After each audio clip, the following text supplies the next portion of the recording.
Hi, today I want to talk about managing expectations, and I want to talk about it in terms of within our relationships and within the way we talk to ourselves, and then finally in terms of our hopes for the future and what's going to be happening at the end of the stay at home process and when that might be.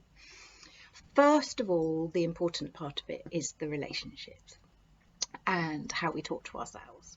And last night on the news, there was quite a lot of talk about the numbers of people contacting domestic abuse helplines and refuges, and people have expressed, even in their private messages to me, their concerns about being stuck at home and in difficult situations and with coercive or controlling partners limiting their ability to live their lives in a safe way.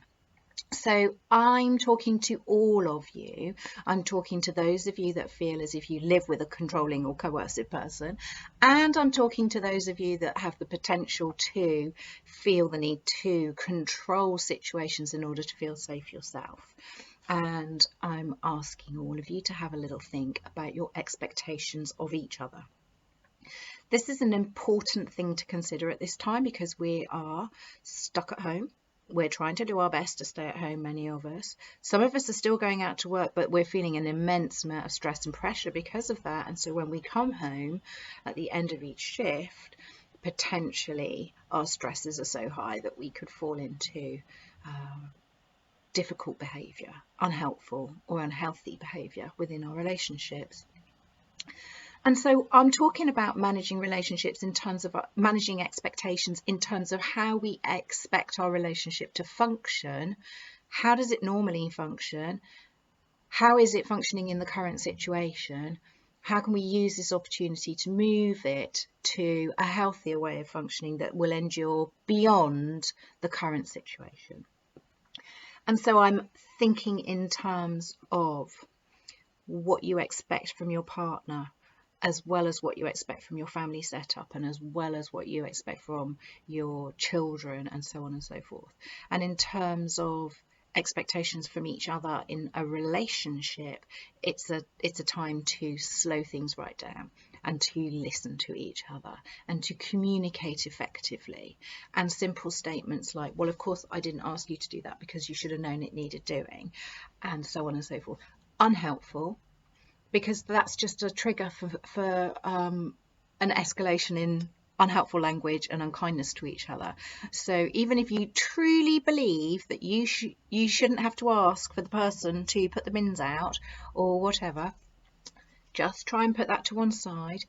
Don't hold on to any resentment about it. Just ask them nicely. Oh, do you realise it's whatever day of the week it is and we need to put the bins out tonight? Do you think you could do that, please?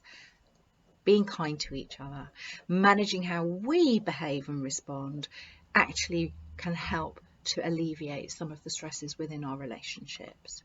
So have a little think about that and see how it's going to impact, and see how you can bring it down a bit so that your communication with each other becomes more healthy and more patient and more kind, and therefore your expectations of each other become more realistic. In terms of your children, your families, some of us are at home with school children who have got work to do, or our university student kids have come back and they've got work to do. And there are different levels of interventions that we can take there. Sometimes we need to be very disciplined and create structure as they get older. Then it can be a bit harder to do that, and we almost need to leave them to our own devices and hope for the best. But at the same time, we can encourage. In terms of managing expectations, try not to have an idea of what it should be like, because this is new territory for all of us. We haven't had our kids at home with us being expected to lead and guide their education. We have been used to dropping them off in the morning to go to school, going off and doing our day, coming back and picking them up, and then making sure homework gets done, which is a tiny fraction of the education that they receive.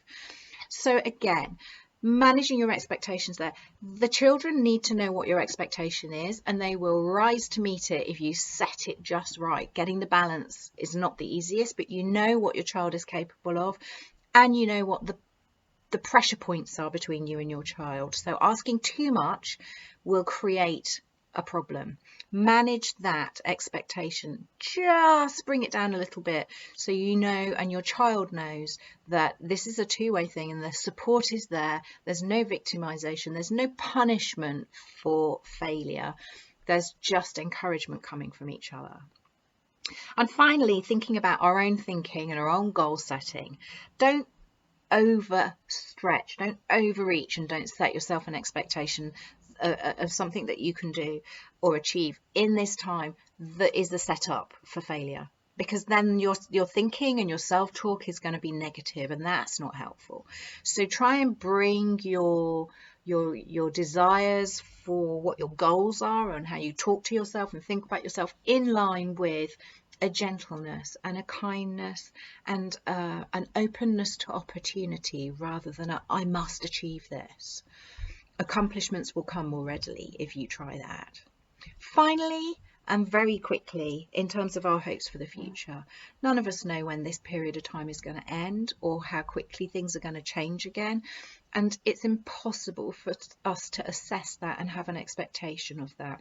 So ultimately, I'm really going to suggest that you just try and let it go and sit with it and be with it and make the most of the opportunity to look at yourselves and reflect on your own thought processes and your own expectations and try and bring them into a place of acceptance and realism. And that will make the days a lot easier. Finally, I'd just like to quickly say, anybody who's experiencing real problems at the moment and needs somebody to talk to or offload to, I am able to take telephone conferences and I'm able to take Skype conferences, or if it's easier for you from a perspective of privacy and confidentiality, we can do text messaging. So for those of you that are in difficult situations at home, please don't hesitate to contact me. If I personally can't help you, I can signpost you. Have a good day, and remember, just be kind and patient to yourself and each other. Speak to you soon.